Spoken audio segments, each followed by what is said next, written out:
que afinal, depois de todos, foi visto também por mim como por um nascido fora de tempo. Porque eu sou o menor dos apóstolos, que mesmo não sou digno de ser chamado apóstolo, pois persegui a igreja de Deus. Mas pela graça de Deus sou o que sou, e a sua graça que me foi concedida não se tornou vã. Antes trabalhei muito mais do que todos, todavia não eu, mas a graça de Deus comigo. Portanto, seja eu ou sejam eles, assim pregamos e assim crestes. Ora, se é corrente pregar-se que Cristo ressuscitou dentre os mortos, como, pois, afirmam alguns dentre vós que não há ressurreição de mortos? E se não há ressurreição de mortos, então Cristo não ressuscitou. E se Cristo não ressuscitou, é vã a nossa pregação e vã a nossa fé.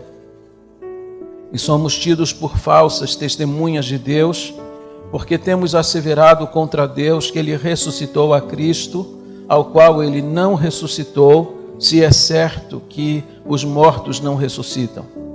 Porque se os mortos não ressuscitam, também Cristo não ressuscitou. E se Cristo não ressuscitou, é vã a vossa fé, e ainda permaneceis nos vossos pecados. E ainda mais os que dormiram em Cristo pereceram.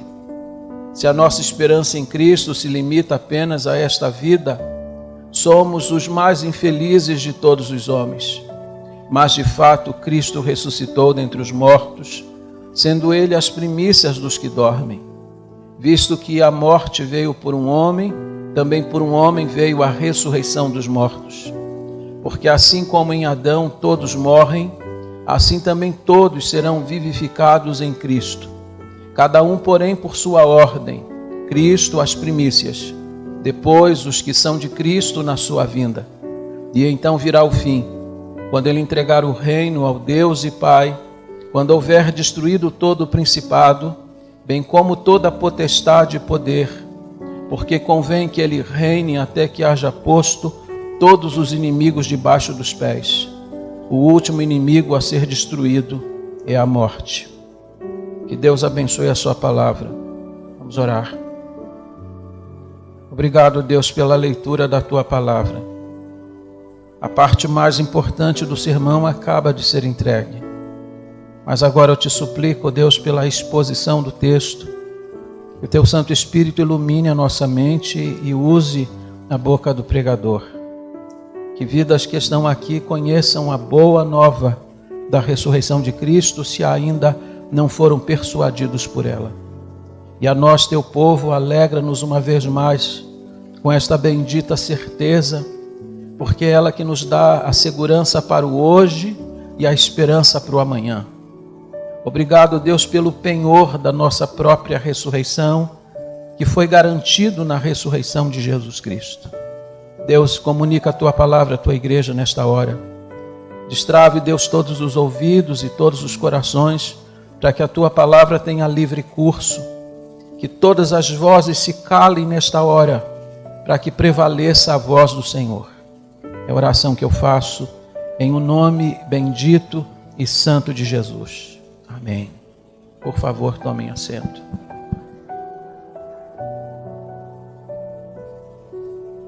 Observe que nos evangelhos, Mateus, Marcos, Lucas e João, nós vamos encontrar o relato ou os relatos acerca da ressurreição de Jesus. Nos evangelhos nós vamos encontrar os fatos detalhados, o que ocorreu naquela manhã de domingo, quando Cristo saiu da sepultura. Se nos evangelhos nós temos a preocupação com os detalhes, nesta passagem que é a mais rica, a mais completa, a mais exaustiva e a mais profunda do Novo Testamento, Paulo vai tratar sobre as implicações da ressurreição de Jesus Cristo. O que ela importa para nós, o que ela significa para nós, ainda hoje. Aqui nós vamos compartilhar os pensamentos de Paulo dirigidos a esta importante igreja do Novo Testamento. Quando Paulo escreve esta passagem, Paulo está escrevendo em resposta a uma consulta da igreja. Em 1 Coríntios capítulo 7, verso 1, Paulo faz menção a uma carta que foi enviada pelos irmãos de Corinto. Ainda havia questionamentos sobre alguns pontos importantes do Evangelho. Lá em 1 Coríntios 7, a consulta versa sobre o casamento.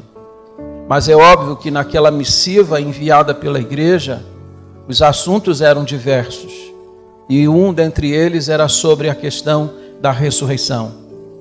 Então, quando você está lendo esse texto e ouvindo sobre este texto, você está ouvindo uma resposta que o apóstolo Paulo está dando a uma igreja, falando sobre as implicações da cruz e da ressurreição do Senhor Jesus Cristo. Importante que notemos também que quando Paulo está escrevendo esta passagem à igreja, Paulo está escrevendo a uma igreja que é egressa do mundo pagão e do mundo helênico. Os gregos estavam dentro de uma cultura onde os filósofos anunciavam nas ágoras que a alma era imortal, mas que não havia nenhuma possibilidade de haver ressurreição de mortos. E é curioso que os irmãos foram salvos do mundo, foram trazidos desta cultura, mas ainda continuavam assumindo esse postulado. Dentro da igreja, ainda os irmãos diziam: não há possibilidade dos mortos ressurgirem. Então Paulo vai escrever esta passagem para responder esta questão à igreja, mostrando que a ressurreição de Cristo é uma garantia, é um selo, é um penhor de que nós, os crentes, vamos ressuscitar para uma vida futura, ao lado do Senhor, na sua glória. Essa passagem ela é importantíssima nas páginas do Novo Testamento. É considerado o texto mais completo sobre essa temática. E é sobre ela que eu quero traçar alguns pensamentos com vocês. Nós vamos olhar para esse texto, analisar esse texto, a partir de 5 perguntas. E à medida que nós fazemos as perguntas, nós vamos tentar responder essas perguntas com o próprio texto sagrado. A primeira pergunta que nós vamos encontrar aqui é essa: os mortos ressuscitam? Será que os mortos se levantam das sepulturas? Ou vão se levantar um dia? Se você perguntasse a um grego nos dias do apóstolo Paulo, influenciados por Platão, Sócrates, Epimênides e outros mais, a resposta de um grego à sua consulta seria essa: não, absolutamente não. Não há possibilidade de ressurreição de mortos. Mas aí Paulo escreve esta passagem e oferece à igreja pelo menos 3 provas contundentes de que os mortos ressuscitam. E as 3 provas são essas. Primeiro, a salvação dos coríntios. Lembra vocês que essa igreja era composta de gente trazida do mundo pagão.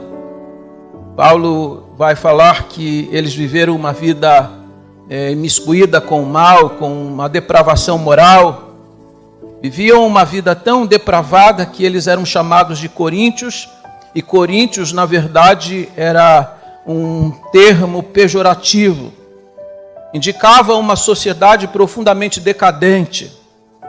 Mas a mensagem do Evangelho de Jesus Cristo os alcançou. Eles foram salvos. E eles foram salvos porque aquele que fundou o cristianismo está vivo. A maior prova que Paulo vai dar de início que Cristo está vivo é o poder da transformação dele. Nós que estamos aqui hoje, que já passamos por tantos lugares, que já experimentamos tantas coisas da vida, que talvez já tenhamos vivido à margem e bem longe da margem daquilo que Deus tem para nós, fomos alcançados um dia, não porque há uma filosofia aqui, mas porque Cristo está vivo e o poder da sua ressurreição nos alcançou. A segunda prova que Paulo vai dar de que, de fato, os mortos ressuscitam, são as escrituras do Antigo Testamento. Paulo cita aqui 2 vezes, segundo as Escrituras. Ele morreu segundo as Escrituras. Ao 3º dia, ele ressuscitou segundo as Escrituras. O que o apóstolo Paulo está dizendo é que a morte de Cristo não foi um acidente, era uma agenda. A morte de Cristo já estava determinada desde a eternidade. No conselho da Trindade já foi estabelecida a sua morte. A razão porque Apocalipse 13:8 diz que ele é o Cordeiro que foi morto antes da fundação do mundo. Mas se sua morte não foi um acidente, a sua ressurreição também não. Porque os profetas vaticinaram, os profetas declararam que aquele que é o Messias venceria a morte. Aqui está uma evidência clara deste poder e dessa ressurreição clara do Senhor Jesus Cristo. A terceira prova que o apóstolo Paulo vai oferecer é o testemunho de muitos irmãos. Paulo disse que Cristo, depois de ressurreto, apareceu a mais de 500 irmãos de uma só vez. A sua ressurreição foi testemunhada. Ele apareceu a Quefas, que é Pedro. Ele apareceu a Tiago e depois a todos os apóstolos, e Paulo disse, e depois também a mim. Note que ele apareceu a mais de 500 pessoas de uma só vez. A sua ressurreição não é uma prova científica, porque prova científica você leva para dentro de um laboratório. Mas a sua ressurreição há uma prova judicial e uma prova testemunhal, porque vidas o contemplaram. E é curioso que Paulo disse que muitos daqueles irmãos que o tinham visto ainda estavam vivos nos seus dias. Isso significa que se Paulo estivesse faltando à verdade, muitos desses irmãos o teriam descredenciado. Paulo teria ficado numa situação embaraçosa, porque de fato ele estaria mentindo. E Paulo ainda vai dizer mais. Disse que Cristo apareceu a ele. Ele que havia perseguido a igreja de Deus. Ou seja, Cristo apareceu vivo ao maior inimigo do cristianismo. E isso importa demais para nós. Porque quem está testemunhando da vitória dele foi alguém que antes havia combatido o evangelho de Jesus Cristo. Os mortos ressuscitam? Sim, os mortos ressuscitam. Existem evidências claras e fortes na Bíblia para atestar esse fato. A segunda pergunta importante que devemos fazer ao texto é esta: é possível crer na ressurreição de Jesus e duvidar da ressurreição dos mortos? Porque para os gregos era possível. Dentro da igreja de Corinto, os irmãos não negavam a ressurreição de Cristo, mas negavam que os mortos pudessem ressuscitar. E Paulo disse que uma coisa está atrelada à outra. Você não pode acreditar na ressurreição de Cristo e negar a ressurreição dos mortos. Porque se você negar a ressurreição dos mortos, automaticamente você está negando a ressurreição de Jesus Cristo. Veja o que ele disse no verso 13. E se não há ressurreição de mortos, então Cristo não ressuscitou. Note que Paulo está trazendo uma palavra de esperança à igreja e ao mesmo tempo exortando a igreja. Porque se você negar a ressurreição de Cristo, você vai destituir o cristianismo de 7 verdades essenciais. Paulo vai dizer: se Cristo não ressuscitou, então nós estamos servindo e adorando a um Cristo morto. Se Cristo não ressuscitou, nós estamos abraçados a um defunto. Nós estamos adorando a alguém que não pode receber, de fato, a nossa adoração. Se Cristo não ressuscitou, disse Paulo também, é vã a nossa pregação. Subir ao púlpito para pregar um sermão, ou mesmo vocês se assentarem neste auditório para ouvir um pregador, é uma pura perda de tempo. Deveríamos estar fazendo qualquer outra coisa que não estar neste lugar, se Cristo de fato não ressuscitou. Mas não é vã apenas a nossa pregação, é vã também a nossa fé.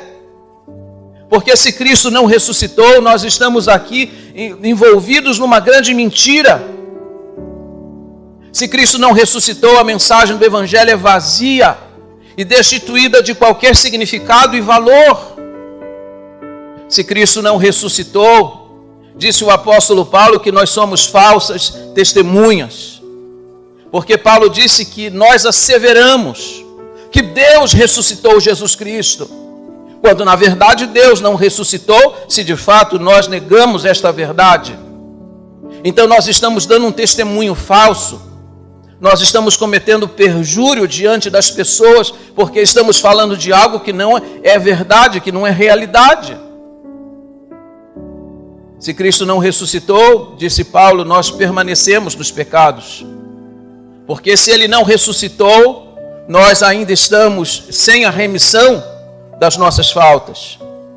Porque a Bíblia diz que Ele morreu pelos nossos pecados e ressuscitou para nossa justificação. Se Ele não ressuscitou, Ele não tem poder nenhum para nos redimir do pecado. Se Ele não ressuscitou, nós ainda estamos condenados ao inferno e ao pecado. Mas Ele ressuscitou, disse o apóstolo Paulo no verso 20. Ele faz uma adversativa no verso 20. Mas Cristo ressuscitou. Isso significa que os seus pecados foram perdoados. Você foi justificado completamente. Significa que diante de Deus você não deve mais nada, porque o sacrifício de Jesus foi aceito e aprovado pelo Pai. Se Cristo não ressuscitou, os que dormiram em Cristo, eles pereceram. Que triste notícia é essa? Aqueles irmãos amados que já partiram crendo numa grande mentira, porque Cristo não ressuscitou. Mas Cristo ressuscitou e eles agora estão desfrutando do gozo celestial. M. Bounds diz que Cristo arrastou a morte para o abismo que nos separa dos nossos entes queridos que morreram no Senhor. Os que morreram em Cristo não pereceram, eles já desfrutam do gozo por causa da segurança que a ressurreição de Jesus nos dá. Se Cristo não ressuscitou, somos os mais infelizes dos homens. É o que Paulo vai dizer no verso 19. Porque se Cristo não ressuscitou, nós esperávamos por Ele apenas para esta vida. Mas Ele ressuscitou, diz o verso 20, então nós temos a esperança do amanhã. Nós cantamos aqui, porque Ele vive, posso crer no amanhã. A religião de Jesus é a religião da esperança, porque daquela sepultura saiu a maior notícia de que Ele não está lá. A pergunta feita à mulher, ou às mulheres que foram ao sepulcro, foi esta: porque buscais entre os mortos aquele que vive? Ele está vivo, louvado seja o nome do Senhor. A terceira pergunta que nós devemos fazer a esse texto é: como que os mortos ressuscitam? O apóstolo Paulo vai responder esta pergunta fazendo uso de três figuras: a figura da semente, a figura da carne e a figura dos corpos celestes. Primeiro, a figura da semente. Você já parou para pensar no seu corpo como sendo uma semente? Paulo disse que quando os nossos corpos descerem à sepultura, eles vão descer como uma semente. Eles vão ser plantados no chão. E note a pergunta que ele vai fazer a nós. Verso 35. Mas alguém dirá: como ressuscitam os mortos e em que corpo vêm? Verso 36. Insensato, o que semeias não nasce se primeiro não morrer. E quando semeias, não semeias o corpo que há de ser, mas o simples grão, como de trigo ou de qualquer outra semente. Mas Deus lhe dá corpo como lhe aprouve dar, e a cada uma das sementes o seu corpo apropriado. O que Paulo está dizendo é que o corpo que vai ressurgir é o corpo que foi um dia plantado. A semente que vai germinar não será diferente. Quando você planta uma semente de abacate, o que você espera colher? Você espera colher abacate. pois o seu corpo será como uma semente, e é este corpo que novamente vai sair da terra. É isso que Paulo está dizendo aos irmãos. A segunda figura que o apóstolo Paulo vai usar é a figura da carne. Verso 39. Nem toda a carne é a mesma, porém, uma é a carne dos homens, outra dos animais, outra das aves e outra a dos peixes. Note que o apóstolo Paulo não está dizendo que vai haver ressurreição de animais, de aves, de peixes. Não é isso que Paulo está dizendo. O que ele está dizendo é que se Deus ele é capaz de fazer carnes diferentes, a carne das aves, dos peixes, dos homens, Deus será capaz de dar a você também um corpo diferente. E note que quando Paulo está falando sobre carne, ele está falando da continuidade. Não será outra pessoa, será você mesmo. Mas o corpo que você terá, entenda, será um corpo infinitamente superior àquele que você tem agora. Veja o que está no verso 42 em diante. Pois assim também é a ressurreição dos mortos. Semeia-se corpo na corrupção, ressuscita na incorrupção. Semeia-se em desonra, ressuscita em glória. Semeia-se em fraqueza, ressuscita em poder. Semeia-se corpo natural, ressuscita corpo espiritual. O que Paulo está dizendo é que, embora seja a mesma pessoa, porque foi aquela semente que foi plantada, o corpo da ressurreição será um corpo infinitamente superior, um corpo sem qualquer tipo de limitação. E note que quando Paulo fala sobre corpo espiritual, ele não está dizendo que o corpo será etéreo, ou seja, sem massa alguma que você não possa tocar. Porque o corpo da ressurreição de Jesus Cristo era um corpo espiritual e ele convidou os discípulos para o tocarem. Aquele corpo podia ser tocado como o seu, também poderá ser tocado. A terceira figura que o apóstolo Paulo vai usar no verso 40 é a figura dos corpos celestiais. Veja o que ele disse no verso 40. Também há corpos celestiais e corpos terrestres. E, sem dúvida, uma é a glória dos celestiais e outra a dos terrestres. Uma é a glória do sol, outra é a glória da lua e outra das estrelas, porque até entre estrela e estrela há diferença de esplendor. Isso é algo magnífico. Paulo está dizendo que todos nós que cremos em Cristo vamos ressuscitar. Vamos receber um corpo espiritual, como o espiritual era o corpo de Jesus na sua ressurreição. Mas Paulo disse que cada corpo vai ter um brilho diferente. Uns vão brilhar mais do que os outros.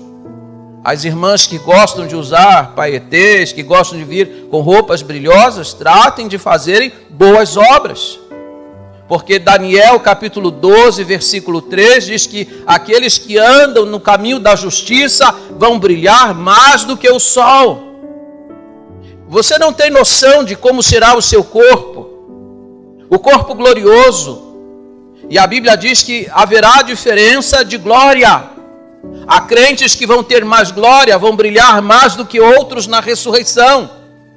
E isso porque trilharam o caminho da justiça. E tudo isso está garantido exatamente por causa da ressurreição de Jesus Cristo. Isso é extraordinário.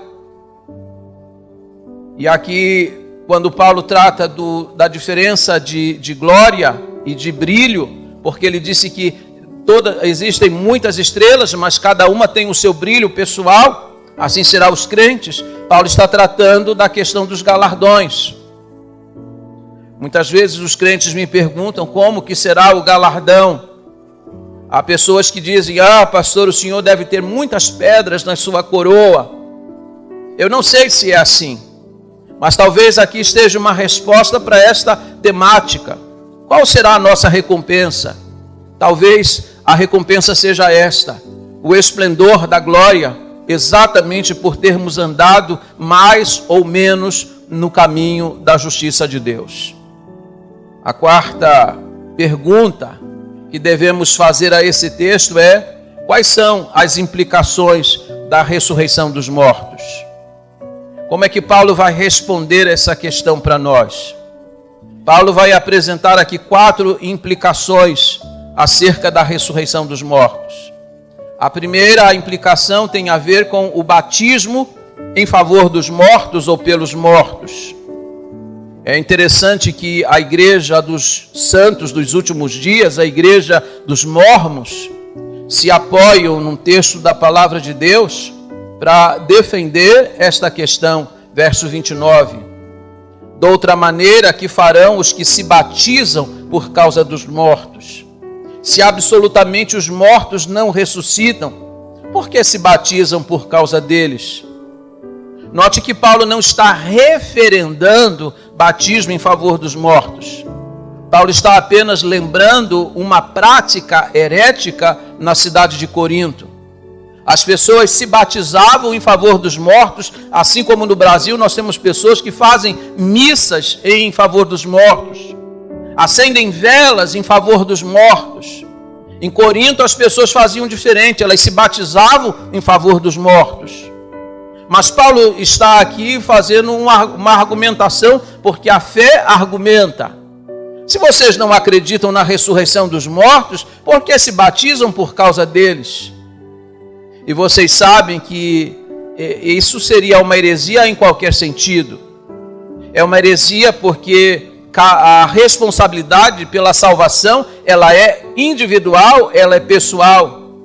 Não há nada que eu possa fazer por alguém que já partiu, porque na morte é declarado e definido o curso dessa pessoa na eternidade. Eu não posso fazer nada em favor dos mortos. Algumas vezes sou chamado para pregar em sepultamento de gente incrédula.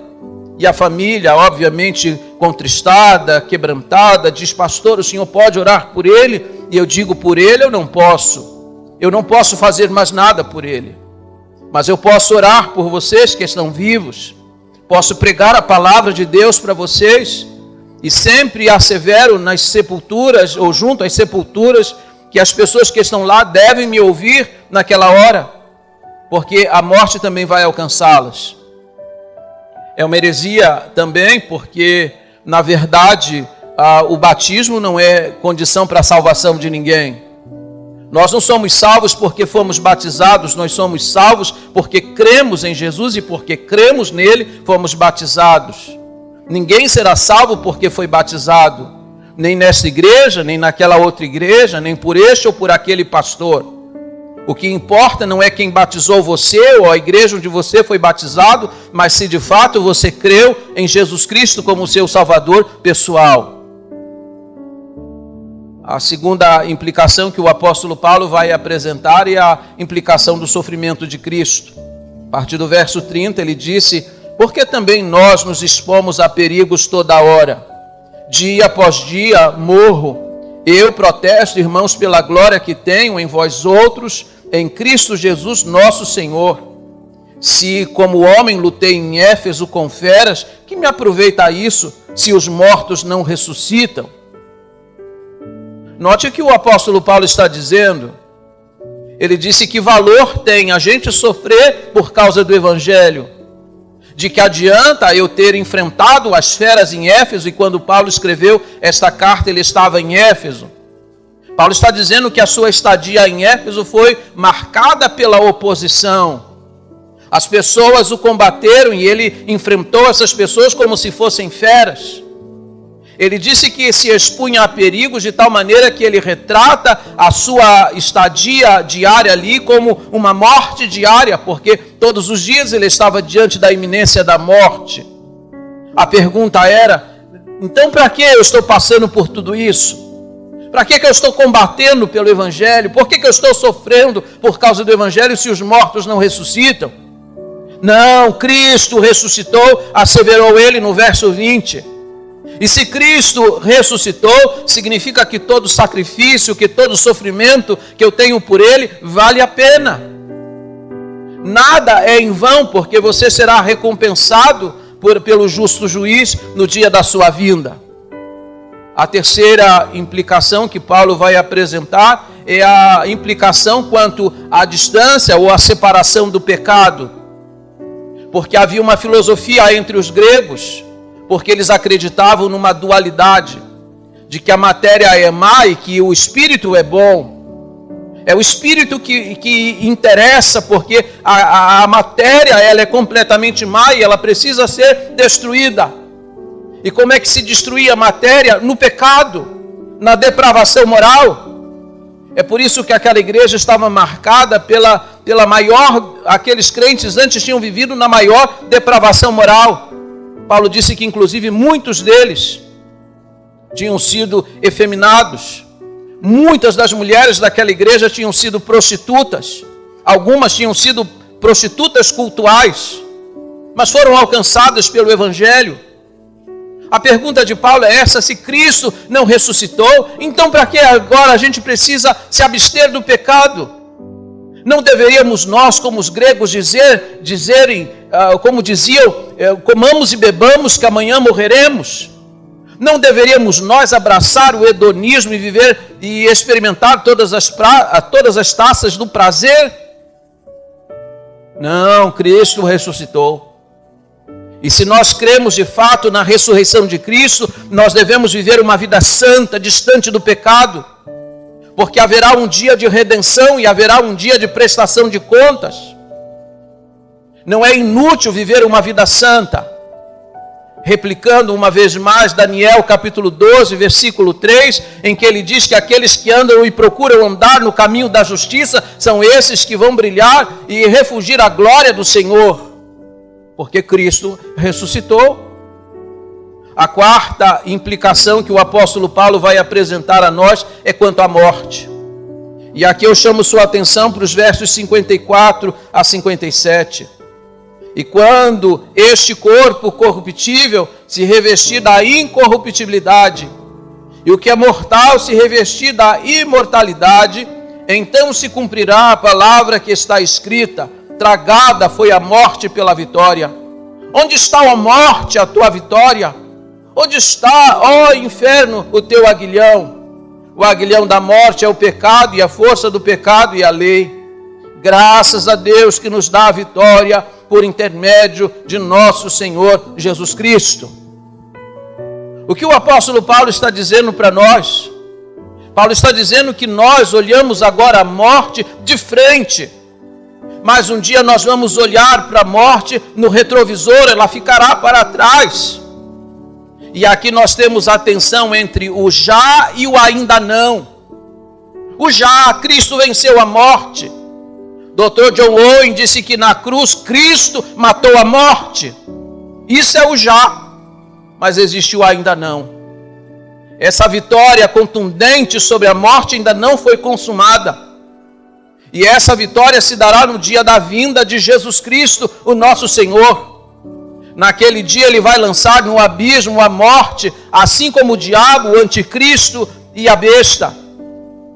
A morte será vencida e nós vamos poder cantar esse cântico antifonal. Onde está a morte, a tua vitória? Onde está a morte, o teu aguilhão? A morte foi vencida. E a morte foi vencida pelo nosso Senhor amado Jesus Cristo.